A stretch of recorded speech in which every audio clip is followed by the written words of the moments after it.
देखिए हमारा पहला क्वेश्चन है, प्रकाश विकिरणों की प्रकृति होती है। प्रकाश देखिए विकिरणों की प्रकृति क्या होती है, तरंग और कण दोनों के समान होती है।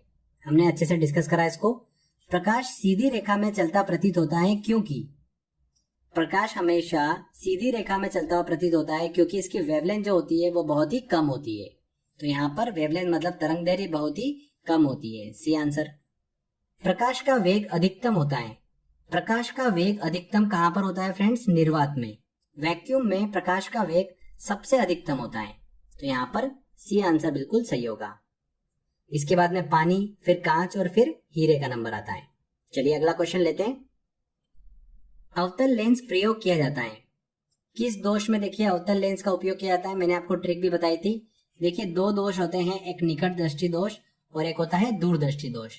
और हमारे पास जो लेंस है वो है अवतल और उत्तल लेंस। यहाँ पर देखिए निकट में कितने अक्षर आ रहे हैं, 3 अक्षर आ रहे हैं।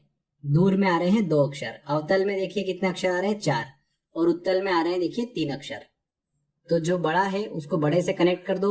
यहाँ पर निकट दृष्टि दोष में यूज होता है अवतल लेंस, जो कि पूछा गया है क्वेश्चन में। तो यहाँ पर ए आंसर बिल्कुल सही होगा, निकट दृष्टि दोष में यूज होता है। आई होप आपको ये ट्रिक जरूर दिमाग में होगी, कभी भी आपका एग्जाम में क्वेश्चन गलत नहीं होगा। अगर आपने देखिए थ्योरी वाला वीडियो अच्छे से देखा होगा तो 70 जो क्वेश्चंस मैं आपको सॉल्व करवाने वाला हूँ, एक भी क्वेश्चन आपका गलत नहीं होगा। नेक्स्ट क्वेश्चन देखिए, प्रकाश तंतु मतलब जो ऑप्टिकल फाइबर है जिस सिद्धांत पर काम करता है वह है।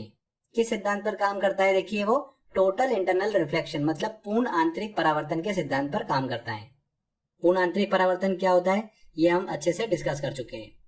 वायुमंडल में प्रकाश के प्रकीर्णन स्कैटरिंग का कारण होता है। वायुमंडल में देखिए जब प्रकाश आता है, ठीक है, तो वायुमंडल में उपस्थित जो धूल के कण होते हैं उससे प्रकाश टकराकर क्या होता है, फैल जाता है।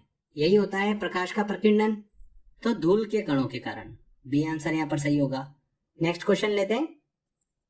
प्रकाश का रंग निर्धारित होता है। प्रकाश का रंग जो होता है देखिए उसके वेवलेंथ से निर्धारित होता है, ठीक है। जिस प्रकाश की वेवलेंथ सबसे ज्यादा होगी उसका रंग कुछ और होगा और सबसे कम वाली का रंग कुछ और होगा। तो यहाँ पर तरंग दैर्ध्य से निर्धारित होता है। निम्न में से किस रंग का सबसे लंबा तरंग दैर्ध्य है, मतलब सबसे लंबी तरंग दैर्ध्य वेवलेंथ जो है वो किस रंग की है? तो फ्रेंड्स लाल रंग की वेवलेंथ जो होती है वो सबसे ज्यादा होती है, इसीलिए इसका देखिए विक्षेपण जो होता है वो कम होता है। जिस रंग की वेवलेंथ कम होगी उसका विक्षेपण या प्रकीर्णन ज्यादा होता है। क्लियर, ये चीज जरूर दिमाग में रखिएगा।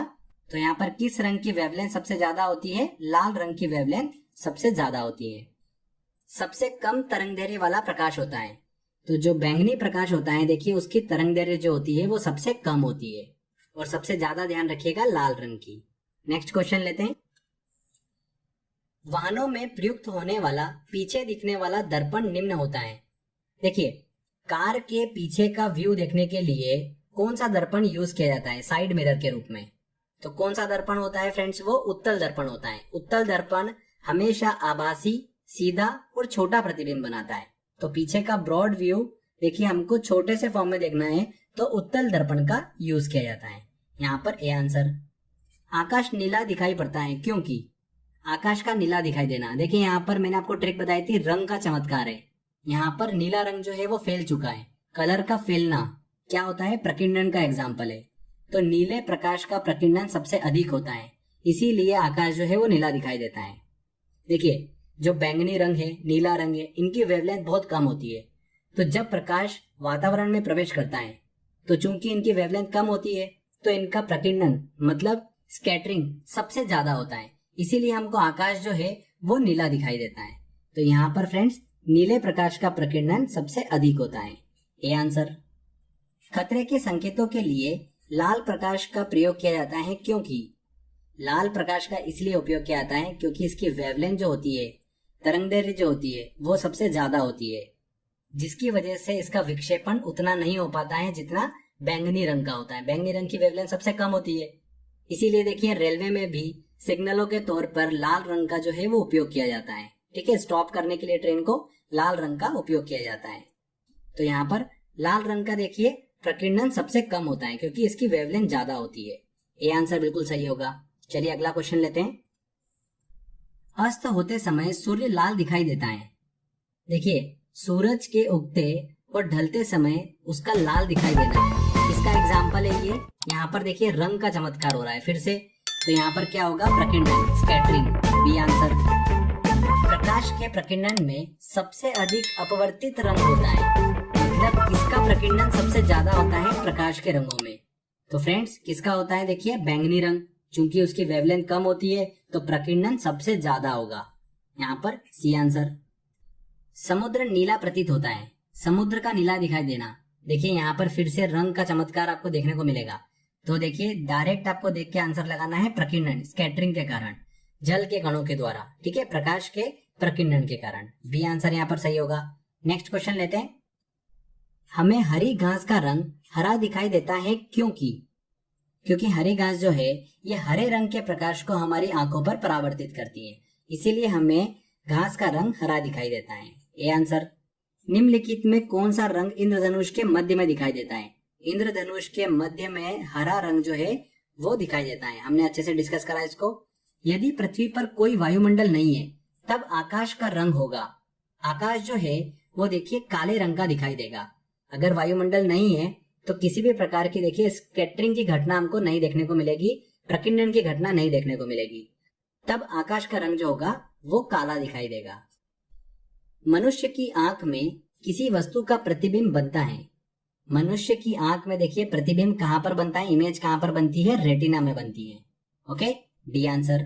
निम्नलिखित में कौन सा प्राथमिक रंग नहीं है? ठीक है, जो प्राथमिक रंग है वो कौन से हैं? आर, जी और B, red, green and blue. तो यहाँ पर देखिए काला जो है वो प्राथमिक रंग नहीं है। निम्नलिखित में कौन प्राथमिक रंग है? तो कौन कौन से? देखिए नीला, हरा और लाल। यहाँ पर बी आंसर। चलिए नेक्स्ट क्वेश्चन लेते हैं। सूर्य के प्रकाश में रंगों की संख्या होती है, कितनी होती है? 7 रंगों की संख्या होती है। शरीर के आंतरिक अंगों को देखने के लिए प्रयुक्त तकनीक एंडोस्कोपी किस पर आधारित है? देखिए एंडोस्कोपी जो है ये पूर्ण आंतरिक परावर्तन पर आधारित है, टोटल इंटरनल रिफ्लेक्शन पर। प्रकाश का तरंग सिद्धांत किसने दिया था? तो फ्रेंड्स प्रकाश का तरंग सिद्धांत जो है वो हाइगेंस ने दिया था। और प्रकाश का कण सिद्धांत जो है वो किसने दिया था? न्यूटन ने दिया था। न्यूटन ने बताया था प्रकाश जो है वो कणों के माध्यम से आगे बढ़ता है, जबकि हाइगेंस ने बताया था कि प्रकाश जो है वो तरंग के फॉर्म में आगे बढ़ता है। ओके, तो यहाँ पर बी आंसर। नेक्स्ट क्वेश्चन लेते हैं। निकट दृष्टि दोष को ठीक किया जाता है। निकट दृष्टि दोष को देखिए अवतल लेंस के द्वारा ठीक किया जाता है। अभी हमने देखिए ट्रिक के माध्यम से निकाला था। कितनी बार एग्जाम में देखिए ये क्वेश्चन जो है वो रिपीट होते हैं। आने वाले एग्जाम में भी देखिए इस तरीके के क्वेश्चन आपको देखने को मिलेंगे। अगर आपको ट्रिक पता है तो बड़ी आसानी से आप क्वेश्चन सॉल्व कर लोगे।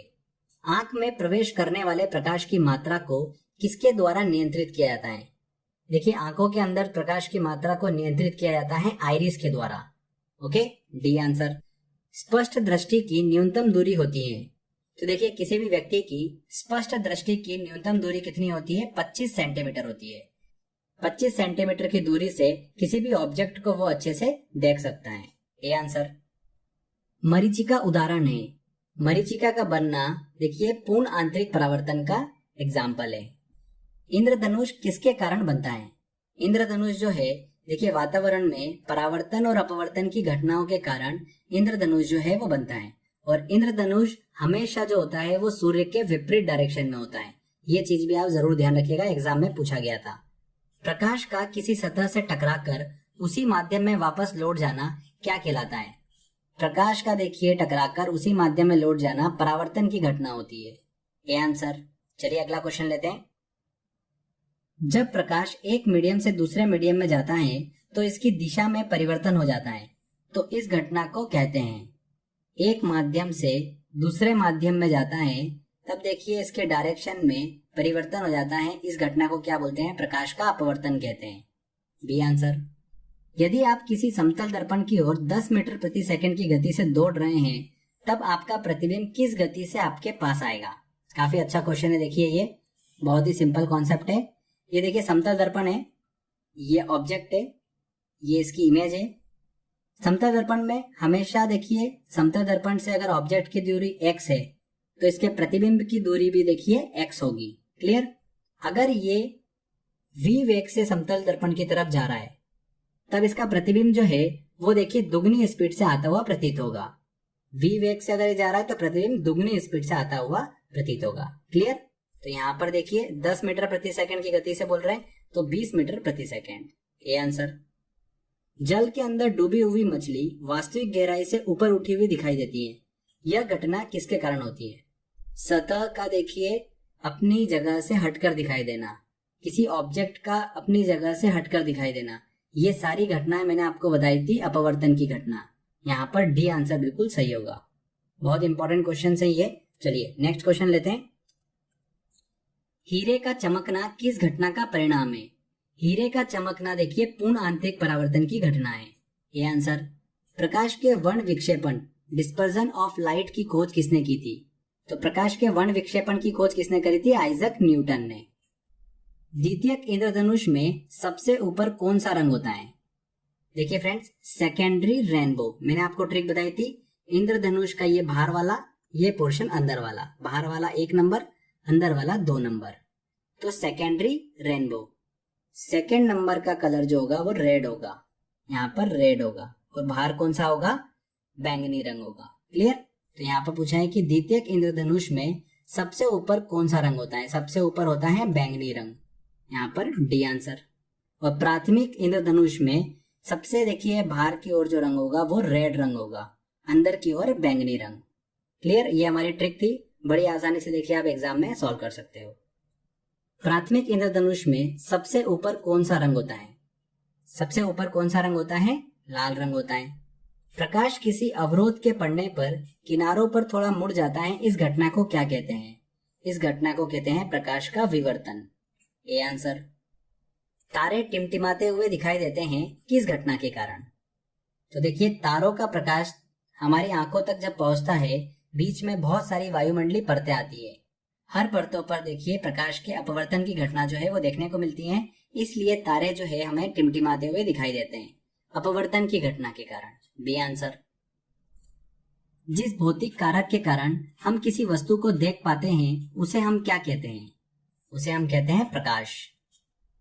किस घटना में आपतन कोण और परावर्तन कोण हमेशा बराबर होते हैं? तो देखिए परावर्तन रिफ्लेक्शन की घटना में आपतन कोण, इंसिडेंट एंगल और रिफ्लेक्शन एंगल जो है वो हमेशा बराबर होते हैं प्रकाश के परावर्तन में। कांच का चटका हुआ भाग चमकीला दिखाई देता है किस घटना के कारण? सभी इंपॉर्टेंट क्वेश्चन है देखिए ये। पूर्ण आंतरिक परावर्तन की घटना के कारण कांच का चटका हुआ भाग जो है वो चमकीला दिखाई देता है। नेक्स्ट क्वेश्चन लेते हैं। श्वेत प्रकाश का अपने सभी अवयवी रंगों में विभाजित होने की क्रिया को क्या कहते हैं? तो श्वेत प्रकाश के देखिए अपने सभी रंगों में विभाजित होने की प्रक्रिया वर्ण विक्षेपण कहलाती है। एक परावर्तक सतह अंदर की ओर वक्री है तब निर्मित दर्पण है। देखिए फ्रेंड्स, काफी इंपॉर्टेंट क्वेश्चन है। अभी देखिए हाल ही 2017-18 में क्वेश्चन पूछा गया। मैंने आपको देखिए वीडियो में ट्रिक भी बताई थी। एक परावर्तक सतह अंदर की ओर वक्री है, मतलब जिस सतह से परावर्तन की घटना हो रही है वो सतह अंदर की ओर वक्री है, मतलब कुछ इस तरीके से है। ये बाहर जो है ये पॉलिश सरफेस हो गई, और जहां से परावर्तन की घटना हो रही है वो अंदर की ओर वक्री है, मतलब प्रकाश ऐसे आ रहा है और टकरा के जा रहा है। क्लियर? अंदर की ओर वक्री है। तो देखिए प्रकाश अंदर टकरा रहा है, अंदर।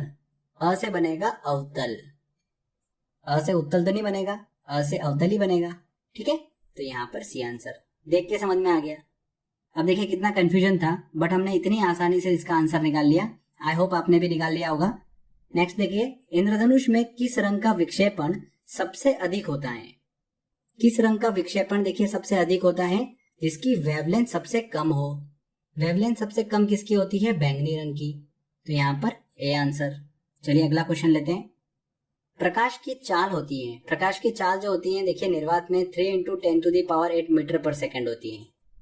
एक उत्तल दर्पण ऐसा प्रतिबिंब बनाता है जो हमेशा होता है। उत्तल दर्पण हमेशा सीधा आभासी प्रतिबिंब बनाता है, ठीक है, और छोटा प्रतिबिंब बनाता है। तो यहाँ पर देखिए आभासी, छोटा और सीधा प्रतिबिंब, डी आंसर। मानव नेत्र में लेंस एक वस्तु की छवि कहाँ बनाता है? तो हमेशा इमेज जो बनती है वो कहाँ पर बनती है? रेटिना में बनती है। ओके, यहाँ पर डी आंसर। नेक्स्ट क्वेश्चन लेते हैं। एक प्रकाश वर्ष होता है, देखिए प्रकाश वर्ष जो है ये खगोलीय दूरी का एक वह इकाई होता है जो कि एक साल में प्रकाश द्वारा तय की गई दूरी के बराबर होता है। मतलब प्रकाश जो है एक साल के अंदर निर्वात में जितनी दूरी तय करता है उसे हम क्या बोलते हैं, एक प्रकाश वर्ष कहते हैं। क्लियर? तो एक वर्ष में प्रकाश द्वारा तय की गई दूरी, बी आंसर। प्रकाश सदैव एक कौन सी रेखा में गति करता है? सीधी रेखा में गति करता है कि टेढ़ी मेढ़ी रेखा में गति करता है? तो सीधी रेखा में हमेशा गति करता है, क्योंकि इसकी वेवलेंथ बहुत कम होती है, तरंगदैर्घ्य कम होती है, तो जल्दी से देखिए अपनी साइकिल पूरी कर लेता है, तो हमें एक सीधी रेखा में चलता हुआ प्रतीत होता है, तो सीधी रेखा में, बी आंसर। देखिए बिल्कुल लेटेस्ट एग्जाम में जो क्वेश्चन पूछे गए हैं वो सारे क्वेश्चन हम सॉल्व कर रहे हैं। यदि आपतन कोण 65 डिग्री है तो परावर्तन कोण होगा। आपतन कोण और परावर्तन कोण हमेशा बराबर होते हैं, तो परावर्तन कोण भी क्या होगा, 65 होगा, सी आंसर। कार के आगे उपस्थित लैंप में कौन से दर्पण का उपयोग किया जाता है? तो कार की देखिए हेडलाइट में कौन से दर्पण का उपयोग किया जाता है? अवतल दर्पण का उपयोग किया जाता है। पर देखिए यहाँ पर हमको थोड़ा कंफ्यूजन होगा, वक्रीय अवतल दर्पण है कि परवलयाकार अवतल दर्पण है? तो ध्यान रखिएगा, परवलयाकार अवतल दर्पण का उपयोग किया जाता है, डी आंसर। सफेद किरण के साथ अलग अलग रंगों में विभाजित होने को क्या कहते हैं? क्या कहते हैं? वर्ण विक्षेपण कहते हैं। और वर्ण विक्षेपण की खोज किसने करी थी? आइजैक न्यूटन ने। एक समतल दर्पण हमेशा बनाता है। समतल दर्पण प्लेन मिरर जो है हमेशा देखिए आभासी और सीधा प्रतिबिंब मतलब खड़ा प्रतिबिंब बनाता है। तो यहाँ पर देखिए ए आंसर सही होगा, आभासी और खड़ा प्रतिबिंब बनाता है समतल दर्पण। नेक्स्ट क्वेश्चन लेते हैं।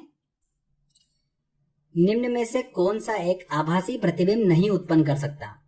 आभासी प्रतिबिंब, समतल दर्पण हमेशा आभासी प्रतिबिंब भी बनाता है, उत्तल दर्पण भी आभासी प्रतिबिंब बनाता है, अवतल दर्पण आभासी और वास्तविक दोनों प्रतिबिंब बनाता है। डिपेंड करता है कि वस्तु की लोकेशन क्या है। यहाँ पर उपरोक्त सभी एक आभासी प्रतिबिंब उत्पन्न कर सकते हैं, डी आंसर बिल्कुल सही होगा। प्रकाश है, प्रकाश क्या है? देखिए एक अनुदैर्घ्य तरंग है क्या? नहीं, प्रकाश एक अनुप्रस्थ तरंगे है। अनुप्रस्थ तरंगे किसे कहते हैं, यह मैं आपको बता चुका हूँ। प्रकाश जिस माध्यम में गति करता है उस माध्यम के कण जो है प्रकाश की दिशा के परपेंडिकुलर गति करते हैं, ठीक है, माध्यम के कण, उसे हम क्या बोलते हैं? अनुप्रस्थ तरंगे कहते हैं, ठीक है। तो प्रकाश जो है वो अनुप्रस्थ तरंगे है, ना कि अनुदैर्घ्य तरंगे। साथ ही फ्रेंड ध्यान रखिएगा, प्रकाश जो है वो निर्वात में भी गति कर सकता है, इसलिए प्रकाश किरण के लंबवत जो दोनों तल है उसमें विद्युत और चुंबकीय क्षेत्र जो है वो उत्पन्न हो जाता है, इसीलिए इसे विद्युत चुंबकीय विकिरण भी कहा जाता है। तो प्रकाश एक विद्युत चुंबकीय विकिरण है, सी आंसर यहाँ पर सही होगा। ये चीज जरूर ध्यान रखिएगा आप। सूर्य अपने उदय होने से थोड़ा पूर्व हमें दिखने लगता है, वह सूर्यास्त के थोड़ा पश्चात तक दिखाई देता है। उसका कारण है वायुमंडल में अपवर्तन की घटना। मैंने आपको बताया था अपवर्तन की घटना, सतह का देखिए हटकर दिखाई देना, ऑब्जेक्ट का हटकर दिखाई देना, यहाँ पर वही बात हो रही है, तो अपवर्तन की घटना, ए आंसर। नेक्स्ट क्वेश्चन लेते हैं। डेविड एक समतल दर्पण में अपना प्रतिबिंब देख रहा है, दर्पण तथा प्रतिबिंब के मध्य दूरी 5 मीटर है।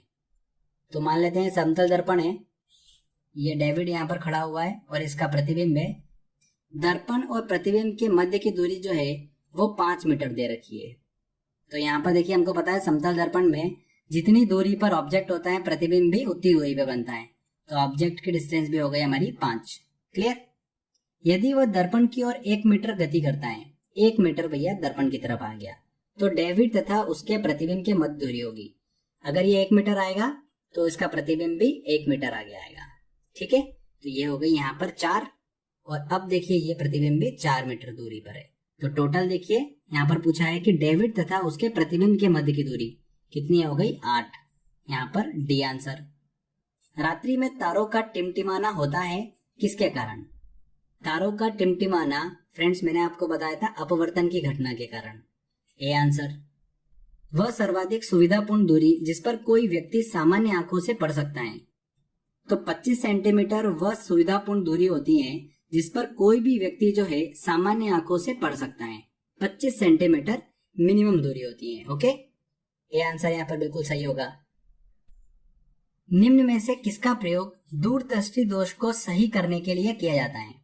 देखिए दूरदृष्टि दोष को ठीक करने के लिए उत्तल लेंस का उपयोग जो है वो किया जाता है, ठीक है ना, उत्तल दर्पण मत कर देना, उत्तल लेंस का उपयोग किया जाता है, ये आंसर। एक दर्पण द्वारा प्रकाश के मार्ग की दिशा में परिवर्तन को कहा जाता है। एक दर्पण द्वारा प्रकाश के मार्ग की दिशा में परिवर्तन। ये दर्पण है, प्रकाश आया, टकराकर उसके मार्ग में देखिए उसने परिवर्तन कर दिया, तो इसे क्या बोलते हैं हम? परावर्तन की घटना कहते हैं। ये आंसर। साबुन की पतली एवं साबुन के बुलबुलों पर जो रंग दिखाई देता है वह एक घटना के कारण होता है जो कहलाता है। वह घटना कौन सी होती है? प्रकाश का व्यतिकरण। हमने अच्छे से देखिए इसको डिस्कस करा था, प्रकाश का व्यतिकरण। इसका एग्जाम्पल ध्यान रखिएगा। साबुन की पतली एवं साबुन के बुलबुलों पर जो रंग दिखाई देता है प्रकाश के व्यतिकरण के कारण होता है। निम्न में से कौन वास्तविक प्रतिबिंब बनाने में प्रयोग में लाया जाता है? वास्तविक प्रतिबिंब जो है वो देखिए हमेशा उल्टा बनता है। और कौन सा दर्पण बनाता है वास्तविक प्रतिबिंब? मात्र देखिए अवतल दर्पण। अवतल दर्पण जो है वह एकमात्र ऐसा दर्पण है जो वास्तविक प्रतिबिंब बनाता है। ये आंसर। आंख में प्रवेश करने वाले प्रकाश की मात्रा को किसके द्वारा नियंत्रित किया जाता है? किसके द्वारा नियंत्रित किया जाता है? आइरिस के द्वारा नियंत्रित किया जाता है। एक दंत चिकित्सक कौन से दर्पण का प्रयोग करता है? तो देखिए दाढ़ी बनाने में या दंत चिकित्सक में कौन से दर्पण का प्रयोग किया जाता है? अवतल दर्पण का प्रयोग किया जाता है, क्योंकि यह प्रतिबिंब को बड़ा बनाता है। ठीक है, और यहाँ पर प्रतिबिंब के बड़े बनने की ही रिक्वायरमेंट है, इसलिए यहाँ पर डी आंसर बिल्कुल सही होगा। पीछे की गाड़ी को देखने के लिए चालक कौन से दर्पण का उपयोग करता है? देखिए इसी टाइप के क्वेश्चन बार बार एग्जाम में जो है वो पूछे जाते हैं। कौन से दर्पण का उपयोग करते हैं? उत्तल दर्पण का उपयोग करते हैं। ये आंसर। वर्षा उपरांत इंद्रधनुष दिखाई देता है, सूर्य की तरफ दिखाई देता है कि सूर्य के विपरीत दिखाई देता है? सूर्य के विपरीत दिखाई देता है। C answer. लेंस की शक्ति मापी जाती है। लेंस की शक्ति जो है वो डायोप्टर में मापी जाती है। डायोप्टर जो है किसी देखिए लेंस के प्रकाशीय शक्ति का मात्रक होता है, इसे डी से डिनोट करते हैं। और अगर किसी लेंस की देखिए फोकस दूरी एफ है तो देखिए डायोप्टर मतलब उसके शक्ति और उसके बीच में क्या रिलेशन होगा? D इक्वल टू 1 में एफ मीटर। ये चीज आप जरूर ध्यान रखिएगा, इससे रिलेटेड न्यूमेरिकल भी एग्जाम में पूछ लेते हैं। नेक्स्ट क्वेश्चन देखिए उसी से रिलेटेड है, चलिए सॉल्व करते हैं उसको हम। यदि किसी ऐनक के लेंस की पावर +2 डायोप्टर है तो इसकी फोकस दूरी होगी। फोकस दूरी हमको निकालना है, तो बहुत ही सिंपल है। देखिए D इक्वल टू 1 में एफ मीटर, तो हमको क्या दे रखा है? D की वैल्यू दे रखी है, तो 2 इक्वल टू 1 में एफ की वैल्यू निकालना है 1 में 2 मीटर। कितना हो जाएगा? F equal to 0.5 metre. पर यहाँ पर आंसर जो है वो सेंटीमीटर में दे रखा है, तो मीटर को सेंटीमीटर में कन्वर्ट करने के लिए 100 का मल्टीप्लाई कर दो। यहाँ से हटेगा, देखिए एक 0 आ गया, कट जाएगा तो कितना आ गया? 50 सेंटीमीटर। यहाँ पर सी आंसर बिल्कुल सही होगा।